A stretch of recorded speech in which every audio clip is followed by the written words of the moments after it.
السلام علیکم دوستان عزیز. یکی از برادران سوال عجیبی پرسیده بودند. آیا بلاگری کردن زن درست است؟ در وقتش یک جواب مختصری داده بودم. امروز میخواهم در اطراف همین موضوع صحبت کنم. دوستان عزیز، بعضا وقت دل بنده میگوید که برای مردهای تاجیک هم بلاگری کردن درست نیست. سبحان الله. امروز اینقدر معنا و مفهوم بلاگری در نظر جامعه تاجیک خیلی پست شده است که انسان نه برای مرد و نه برای زن، برای یگان نفر همین خیلی میخواهم بگویم که بلاگری کردن درست نیست. آیا ما امروز بلاگری گفته رقص و بازی و خودنمایی و نمیدونم خندانیدن و فقط با کارهایی که جامعه امروزه ما و شما رو فقط پست میکند همون رو میفهمیم؟ آیا این است بلاگری؟ اگر همین باشد قطعا درست نیست. امروز بلاگرانی، نمیگویم زنها، یک نفر یا شاید من نمیدونم یک نفر بلاگر را برای من بگویید که هدفمند باشد، یک انسان باشد که منفعت جامعه برای نمیگویم دینی، برای دنیویت مردم اقلا یک سهم گذاشته باشد که مردم امروزه ما و شما از آن بهره ببرد. آیا برای زن دیگر کار نمانده است که امروز بگوییم که زن بلاگر بشود؟ درست است یا درست نیست؟ زنهای مسلمه ما و شما چگونه بودند؟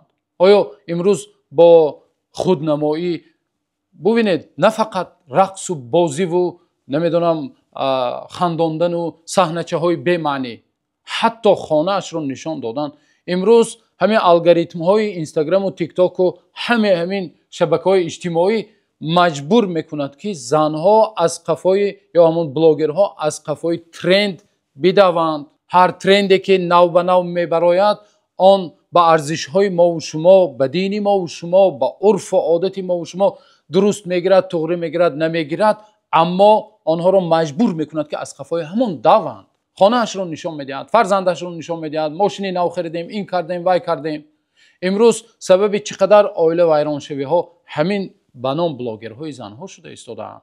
یا یک زن نمیدونم از عائله‌اش جدا میشود، میگوید که من به آزادی مالی رسیدم، به آزادی اقتصادی رسیدم، من به آزادی رسیدم.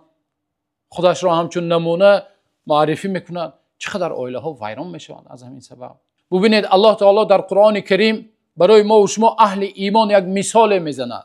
میگوید و ضرب الله للذین آمنوا امرأة فرعون اذ قالت رب ابن لي عندك بيتا في الجنة ونجني من فرعون وعمله ونجني من القوم الظالمين. میگوید زن فرعون در قصر فرعون بود، قصر، مال و ملک، همه چی بود در زیر دستش. الله تعالی میگوید الله برای اهل ایمان یک ضرب المثل میبیارد. با کی؟ با زن فرعون. چی گفت؟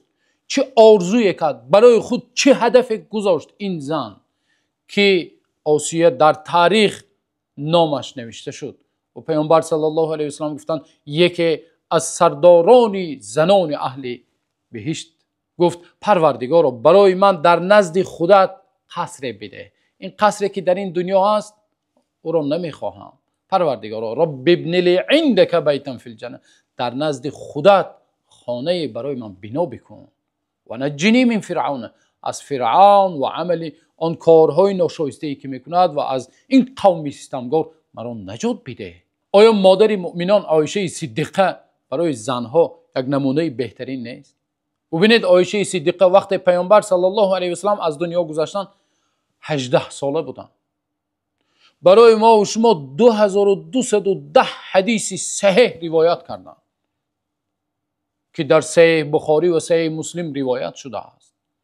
این زن خود را برای طلب علم، برای رسانیدن دین الله بخشید. 77 سال عمر دیدند. ببینید تقریبا 50 سال شوهر نداشتند، اما یک نسل تربیه کردند برای دین مبین اسلام، برای دین شوهرشون، دین الله خدمت کردند. عالمه، فقیه، دانشمند. ببینید در تاریخ ما چقدر زنهایی داریم که هدف آنها تربیه فرزند بود، برای نسل آینده، برای تاریخ یک نفرهای تربیه کردند که و اکثریت آنها شوهر نداشتند. ربیعة الرأی، امام بزرگوار اهل مدینه. میدونید پدرش برآمده رفت سفر کرد در جهاد، تقریبا 18-20 سال پس برگشت. وقتی میبیند در مسجد یک حلقه بزرگ علمی، بپرسن که این کی است؟